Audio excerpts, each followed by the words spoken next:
अस्सलाम वालेकुम। आज इस कोर्स का सेशन नंबर 2 है और इस सेशन के अंदर हम लोग आगे फर्दर डिस्कशन करेंगे ड्रॉप शिपिंग के ऊपर। जो पिछला सेशन था उसके अंदर इंट्रोडक्शन हमने लिया था कि ड्रॉप शिपिंग का बिजनेस मॉडल काम किस तरीके से करता है, और आज के सेशन के अंदर हम आगे कुछ और चीज़ों के ऊपर बात करेंगे। नोट्स आप लोग लाजमी बनाएं हर सेशन का। उससे दो फ़ायदे होंगे, एक ये कि आप एक ही दफ़ा कोर्स देखेंगे आपको सारी चीज़ें समझ में आ जाएंगी, और इन केस अगर आप कहीं मतलब रिवीजन करते हैं कोई चीज़ आपको, तो आपको पता होगा कि मैंने किस सेशन के अंदर क्या चीज़ समझाई थी। क्योंकि होता ये है कि मैं नंबरिंग कर देता हूँ सेशंस की 1 2 3 4 करके, टाइटल्स नहीं दे पाता उसको, क्योंकि एक सेशन के अंदर बहुत सारी चीज़ें बता रहा होता हूँ तो वो मेरे लिए आसान नहीं होता, मतलब एक स्पेसिफिक टाइटल देना किसी सेशन को। तो वो आप अपनी समझ के लिहाज से दे सकते हैं, तो उससे ये आसानी हो जाएगी आपको। एनीवे, हम लोग बात करते हैं आज के जो इंट्रोडक्शन हमने पढ़ा था पिछले सेशन के अंदर, ड्रॉप शिपिंग का बिजनेस स्ट्रक्चर क्या होता है। ठीक है, उसको थोड़ा प्रैक्टिकली देखते हैं। देखें, जैसे हर एक आम मतलब ऑनलाइन स्टोर होता है कि एक वेबसाइट है, उसके ऊपर एक प्रोडक्ट है वो आप बेच रहे हैं, वैसे ही इसका भी स्ट्रक्चर होता है, कोई अलग से नई चीज़ नहीं होती। अब जैसे कि एक स्टोर है, इस स्टोर के ऊपर इसने ये प्रोडक्ट लगाई हुई है। अभी प्रोडक्ट कैसे लगाई है इसको थोड़ा सा रिवर्स करके देखते हैं हम।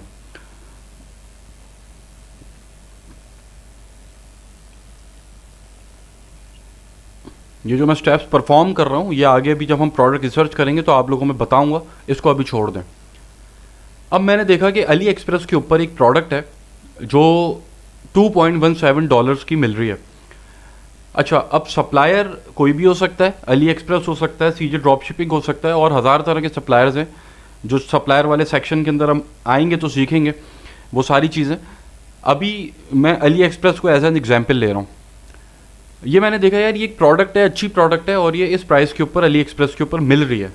तो मैंने सोचा क्यों ना मैं इस प्रोडक्ट को अपने स्टोर के ऊपर लगाऊं और उसके अंदर अपना प्रॉफिट मार्जिन ऐड करके आगे बेचूं। मैंने क्या किया, अली एक्सप्रेस से प्रोडक्ट उठाई और अपने स्टोर के ऊपर $16 की लगा दी। अब ये $16 की क्यों लगाई है, इसके पीछे कॉस्टिंग होती है, प्रोडक्ट कॉस्टिंग। वो प्रोडक्ट हंटिंग के ऊपर आएंगे तो सीखेंगे। अब मैंने इसके अंदर अपने एक्सपेंसेस ऐड किए, अपना प्रॉफिट मार्जिन ऐड किया और इसके ऊपर एड्स चला दिए, मार्केटिंग शुरू कर दी इसकी। अब जब मेरे स्टोर के ऊपर ट्रैफिक आया और किसी ने आकर ये मुझसे प्रोडक्ट ख़रीद ली, तो जब उसने मुझसे प्रोडक्ट ख़रीदी तो मैंने उसने ऑर्डर तो मेरे स्टोर पे किया है, तो मैंने सिंपली उसका ऑर्डर जाकर अपने सप्लायर को प्लेस कर दिया और सप्लायर ने मेरे कस्टमर को उस प्रोडक्ट को शिप कर दिया, और बीच में मैंने अपना प्रॉफिट मार्जिन रख लिया। ठीक है, ये हमने इंट्रोडक्शन पढ़ा था ड्रॉप शिपिंग का। स्ट्रक्चर इसका इस तरीके से काम कर रहा होता है। अब स्टोर जो होते हैं ड्रॉप शिपिंग के, वो कितनी तरह के होते हैं? मेनली दो तरह के स्टोर्स होते हैं, एक जनरल स्टोर होता है और एक नीश स्टोर होता है। दोनों के अपने फ़ायदे हैं और दोनों के अपने नुकसानात हैं। लेकिन मैं क्या रेकमेंड करता हूँ, मतलब जब आप ड्रॉप शिपिंग के अंदर आ रहे हैं तो आपने क्या करना है, मेरी रिकमेंडेशंस के अकॉर्डिंग जनरल स्टोर के ऊपर काम करना है। क्यों करना है उसके रीजंस अभी हम समझ लेते हैं क्या है। सबसे पहले तो आपके पास खेलने के लिए ग्राउंड बहुत बड़ा होता है। जब आप एक जनरल स्टोर बनाते हैं, जैसे कि ये एक जनरल स्टोर है, ठीक है, ये एक जनरल स्टोर है और ये एक जनरल स्टोर है, ये एक नीच बेस्ड स्टोर है। ठीक है, ये स्टोर मैंने कैसे निकालें ये भी आगे हम सीखेंगे। तो जब आप किसी जनरल स्टोर के ऊपर काम कर रहे होते हैं तो खेलने के लिए आपके पास ग्राउंड बहुत बड़ा होता है। ठीक है, उसके ऊपर आप हज़ार तरह की प्रोडक्ट्स को टेस्ट कर सकते हैं।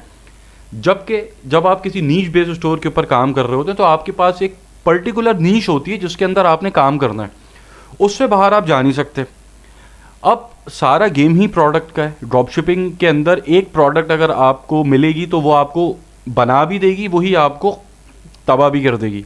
ठीक है, तो सारा गेम जो है वो प्रोडक्ट का है।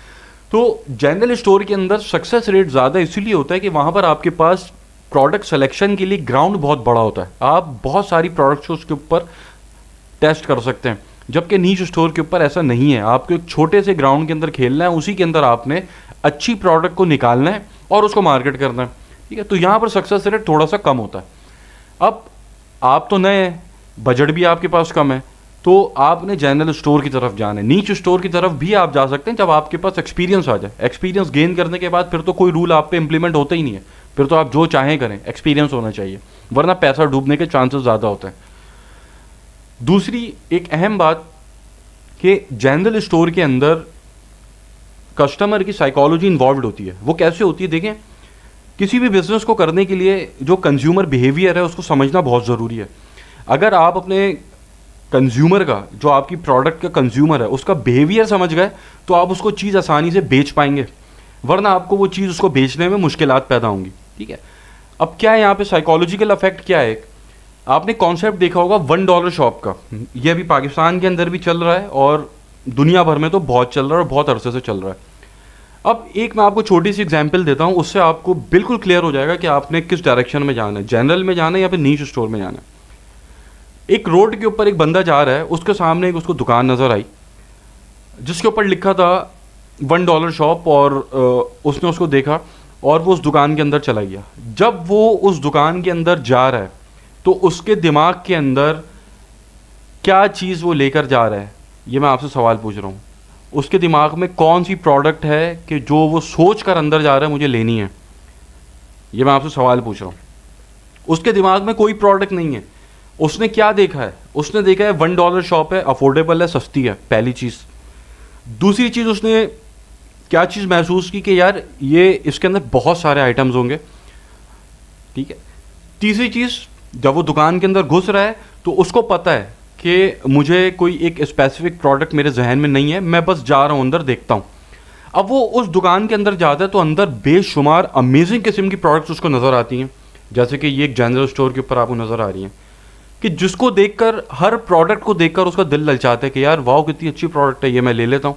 ऑल्दो उसको ज़रूरत नहीं है, वो जस्ट एक रोड से गुजर रहा था, उसने सिर्फ आपकी शॉप देखी कि जिसके अंदर उसका परसेप्शन ये बना कि यार एक तो सस्ती दुकान है और बहुत सारे अमेजिंग आइटम्स हैं उसके पास। तो जब वो अंदर घुसेगा तो कुछ सोच के नहीं घुसेगा मुझे क्या खरीदना है, पहली बात ये। दूसरी बात ये, खरीदने के चांसेस उसके बहुत ज़्यादा हैं। क्यों? क्योंकि वो कुछ सोच के नहीं घुसा अंदर उसने क्या खरीदना है। जब वो कुछ सोच के नहीं घुसा कि उसने आपके स्टोर के अंदर से क्या खरीदना है, तो इस चीज़ के चांसेस ज़्यादा हैं कि अल्टीमेटली वो कुछ ना कुछ खरीद कर बाहर निकलेगा। अब एक प्रोडक्ट सिलेक्शन क्राइटेरिया होता है पूरा, जिसके ऊपर आपकी प्रोडक्ट उतरती है तो आप वो अपने स्टोर के ऊपर लगाते हैं। वो प्रोडक्ट हंटिंग में हम सीखेंगे। अब इसी के बरअक्स आप एक नीश स्टोर की एग्जांपल ले लें। एक बंदा रोड से गुजर रहा, सामने उसके एक नीश स्टोर आ गया, जैसे फॉर एग्जांपल ये पेट शॉप आ गई।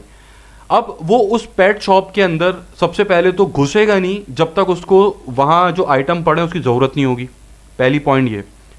दूसरा पॉइंट ये, अगर वो उस शॉप के अंदर घुस रहा है तो उस शॉप के अंदर वो अपने दिमाग के अंदर एक प्रोडक्ट लेकर घुस रहा है कि हाँ यार मुझे इस प्रोडक्ट की ज़रूरत है, अंदर जाएगा तो ही वो उसको बाय करेगा। तो यहाँ पर प्रोडक्ट खरीदने की प्रोबेबिलिटी कम है।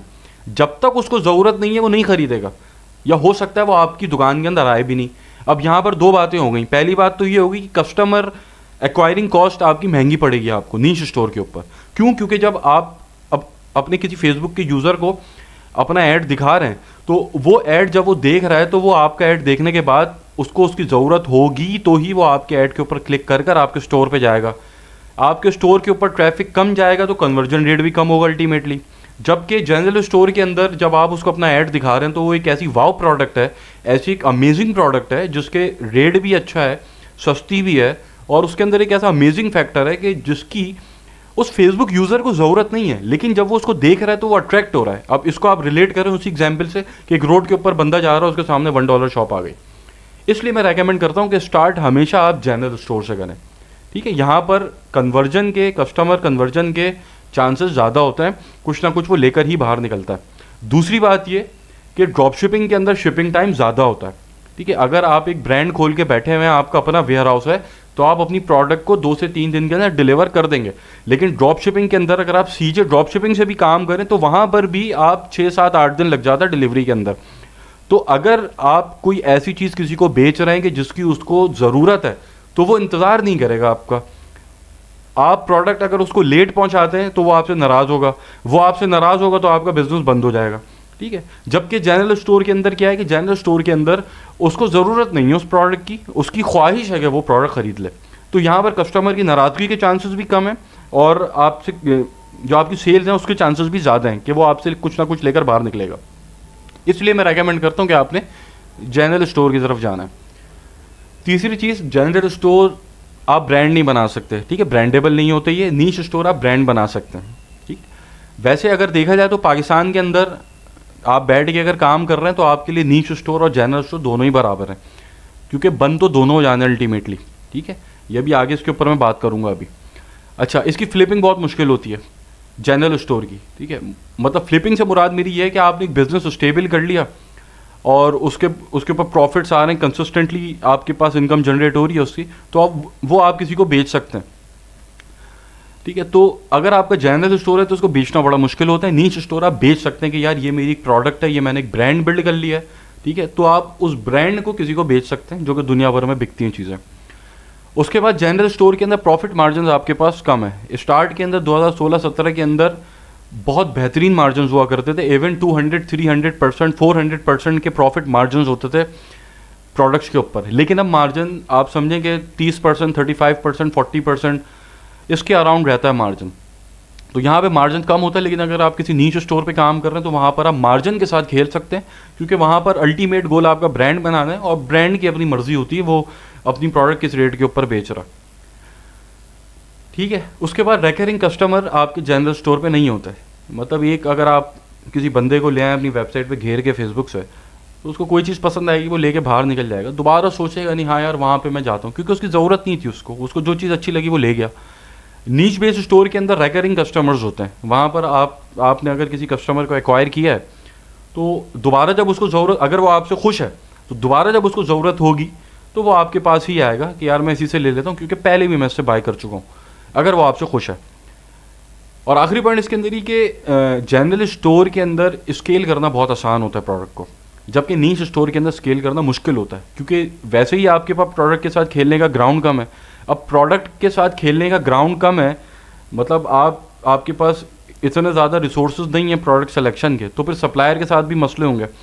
और स्केलिंग के अंदर सबसे बड़ा मसला वो सप्लायर का ही आता है। आप अपने एड्स को भी स्केल कर ही लेते हैं किसी ना किसी तरह, लेकिन सप्लायर के ऊपर अगर आगे बात अटक गई तो वो तो फिर आपका फिर समझो नो वे आउट, कोई रास्ता ही नहीं है फिर तो।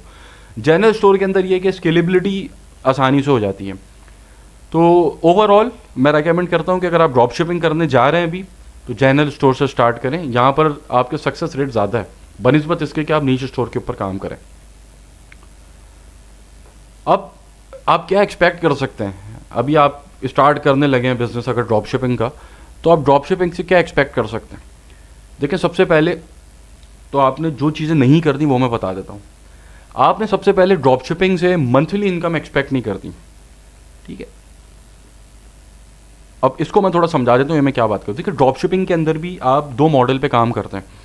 एक मॉडल ये होता है कि जिसकी लोगों को ज़रूरत नहीं है उन प्रोडक्ट्स के ऊपर आप काम कर रहे हैं। एक मॉडल ये होता है जिनकी लोगों को ज़रूरत है, जैसे कि ये डेली यूज़ की प्रोडक्ट्स होती हैं, इसके ऊपर आप मंथली इनकम एक्सपेक्ट कर सकते हैं।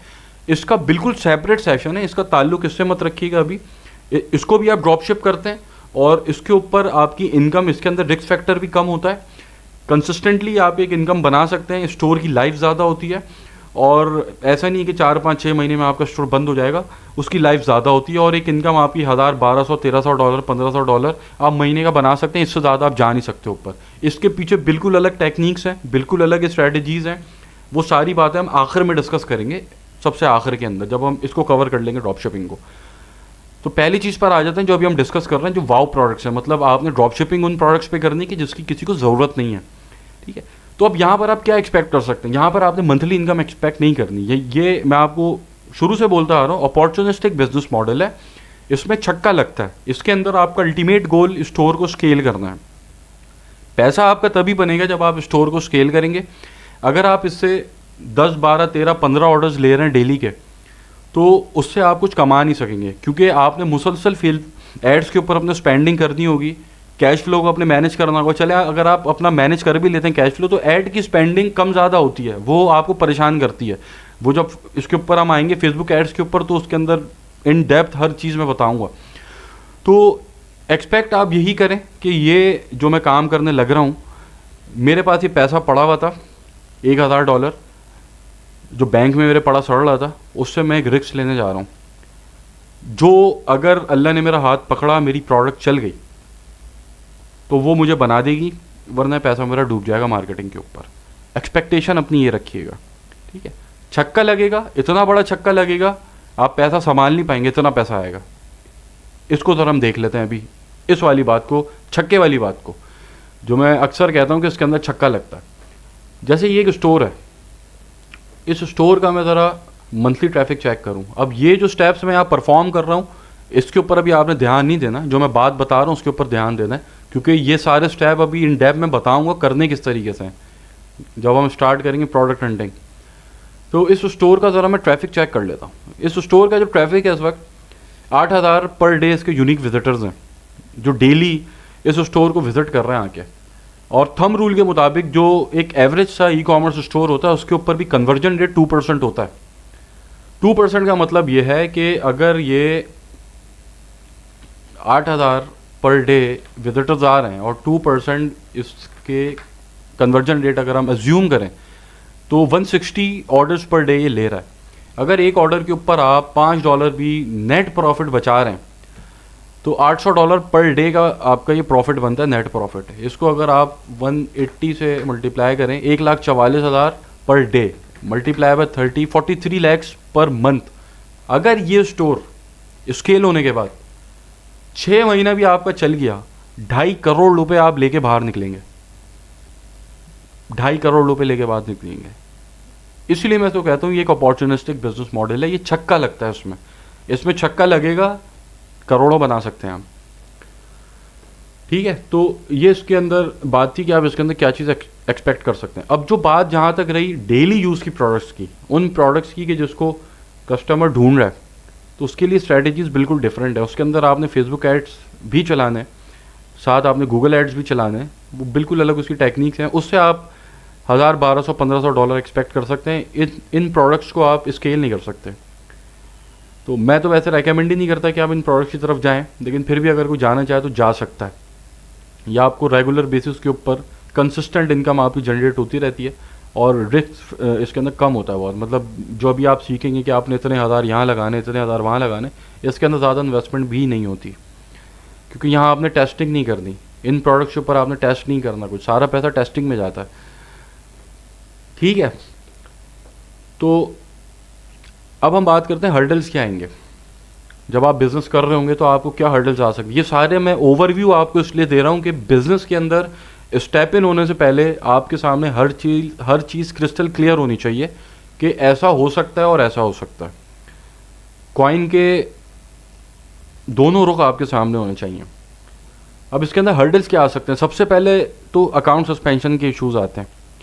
आपके पास स्ट्राइप का अकाउंट है, पेपैल का अकाउंट है, ट्रांसफरवाइज का अकाउंट भी, अगर आप कोई ऐसी पेमेंट करते हैं बड़ी तो वो फिर आपसे वेरिफिकेशन मांग लेते हैं और फिर अल्टीमेटली बैन भी कर देते हैं। हर केस में नहीं होता, 100 में से 1%, 2%, 3% के साथ होता है, लेकिन उनके साथ भी हो जाता है। तो अकाउंट सस्पेंशन के इश्यूज़ होते हैं। जितना बड़ा आपका अकाउंट बनता चला जाता है उतने अकाउंट सस्पेंशन के जो इश्यूज़ हैं वो कम होते चले जाते हैं। शुरू के अंदर अकाउंट सस्पेंशन के इश्यूज़ सबसे ज़्यादा होंगे।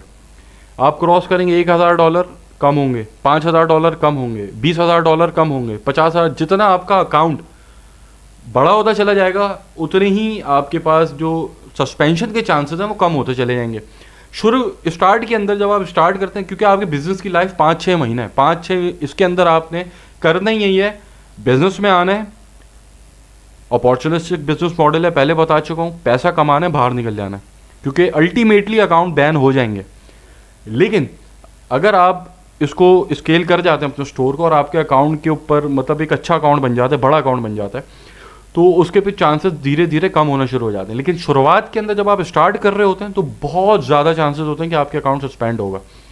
अब उसकी प्रिवेंशन क्या करनी है वो जब मैं आपको अकाउंट बना के दिखाऊंगा, स्ट्राइप का, पेपैल का, ट्रांसफरवाइज का, तो उसके अंदर मैं साथ साथ ये भी समझाता रहूँगा कि ये काम करना है और ये काम बिल्कुल ही नहीं करना कि जो आपके अकाउंट सस्पेंशन का बाइस बने। ठीक है, उसके बाद सप्लायर के इश्यूज़, जैसा मैंने पहले बताया कि आप स्केलिंग जब करने जाएंगे तो सप्लायर के इश्यूज़ आएंगे आपको। जैसे यहाँ पर एक एग्जांपल मैं आपको दिखा देता हूँ। ये प्रोडक्ट हम देख रहे थे, अब यहाँ पर ये चाइना का ऑप्शन भी दे रहा है, फ्रांस का ऑप्शन भी दे रहा है।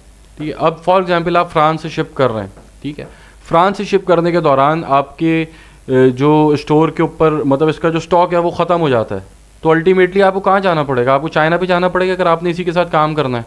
तो कॉस्ट का फ़र्क आप देखें कितना है। ठीक है, फिर आपकी कॉस्ट का फ़र्क आता है, दूसरा फिर आपके टाइम का फ़र्क आता है, डिलीवरी टाइम का। ठीक है, तो ये इश्यूज़ आते हैं सप्लायर सिलेक्शन के ऊपर। ठीक है, तो तो ये आपकी स्केलिंग के अंदर जो है मसला करता है। दूसरा, फिर आपके फेसबुक ऐड की स्केलिंग के अंदर भी इश्यूज़ आते हैं। ये बहुत ज़्यादा नहीं आते, लेकिन आ जाते हैं कि आपकी कैंपेन स्टक हो जाती है एक पॉइंट के ऊपर आके। आपने एड्स रन करना शुरू किए और आप फेज़ 1 के ऊपर आए, आप फेज़ 2 के ऊपर आए, आप फेज़ 3 के ऊपर आके अटक गए। अब आपके पास डेली के 50 ऑर्डर आ रहे हैं, अब आपको चाहिए डेली के 70 ऑर्डर, 80 ऑर्डर, वो आप नहीं ला पाएंगे। आप अपना बजट बढ़ाएंगे, आपकी कैंपेन जो आपकी सेल्स गिरना शुरू हो जाएंगी। आप फिर बजट अपना मैनेज करेंगे, आपकी सेल्स मैनेज हो जाएंगी। फिर आप अपना बजट बढ़ाने की कोशिश करेंगे, फिर आपकी सेल्स गिरेंगी। एक पॉइंट आता है कि जहाँ पर आकर आपकी कैंपेन सैचुरेट हो जाती है। अब ये जो चीज़ें अभी मैं यहाँ पर इस्तेमाल कर रहा हूँ, जो मैं आपके सामने टर्म्स इस्तेमाल कर रहा हूँ, वो आगे फेसबुक एड्स के सेशन के अंदर इन डेप्थ मैं बताऊँगा। मतलब क्या है उसके अंदर आपने चीज़ें करनी है, क्या नहीं करनी, क्या बिहेवियर होता है कैंपेन का, वो सारी चीज़ें बहुत अंदर घुस के समझा दूंगा आप लोगों को। एक एक चीज़ कुछ नहीं छोड़ूंगा। तो स्केलिंग के जो इशूज़ होते हैं ये आपकी फेसबुक एड्स के ऊपर भी आ जाते हैं कि आपकी कैंपेन स्टक हो जाएगी और फिर आप बोलेंगे यार ये तो आगे नहीं बढ़ पा रही कैंपेन। अब वो स्टक जो हो रही कैंपेन वो 50 ऑर्डर पे भी हो सकती है, 10 ऑर्डर पे भी हो सकती है, 5 पे भी हो सकती है। अब आपके पास डेली के 5 ऑर्डर आना शुरू हो गए, अब आप खुश हो गए यार कि तो मेरे पास ऑर्डर आना शुरू हो गए, मेरी प्रोडक्ट मतलब चल गई है, अब मैं इसको स्केल करता हूँ। अब वो 5-6 ऑर्डर से ऊपर आप जा ही नहीं पाएंगे। आप बजट बढ़ाएंगे, आपकी सेल गिरेगी, फिर आप बजट बढ़ाएंगे। आप ऑल दो मैंने एक टेक्निक्स बताई हैं, प्रॉपर स्ट्रेटजीज बताऊंगा कि स्केल किस तरीके से करते हैं कैंपेन को, ठीक है। उसके बाद भी स्टक हो जाती है कैंपेन, लेकिन एक प्रोडक्ट ऐसी होगी जो आपकी निकल जाएगी आगे, मतलब स्केल हो जाएगी इजीली। तो बस अल्टीमेट गोल ये है कि उस प्रोडक्ट तक पहुंचना है कि जो स्केल हो जाए। तो ड्रॉप शिपिंग का बिजनेस शुरू करने से पहले ये जो 2 सेशंस आज हुए हैं इसको बार बार रिपीट करके देखिएगा, उसके बाद स्टेप इन होइएगा इस बिजनेस के अंदर। अब जो हमारा 3rd सेशन होगा, उस 3rd सेशन के अंदर हम थोड़ा सा ये कवर करेंगे कि आपने क्या करना है क्या नहीं करना, ठीक है, या लोग क्यों फेल हो जाते हैं ड्रॉप शिपिंग में। उसको इन डेप्थ थोड़ा सा डिस्कस करने की कोशिश करेंगे प्रैक्टिकल स्टोर्स के ऊपर। और फिर हम आ जाएंगे अपने प्रैक्टिकल वर्क पे जो कि है प्रोडक्ट रिसर्च का, और फिर उसको हम फर्दर आगे लेके चलते रहेंगे इस कोर्स को। तो कोई क्वेश्चन हो व्हाट्सएप ग्रुप के ऊपर आप पूछ सकते हैं। अगर वहाँ वैसे तो मैं इतना रिप्लाई नहीं करता ग्रुप्स के ऊपर, आप मुझसे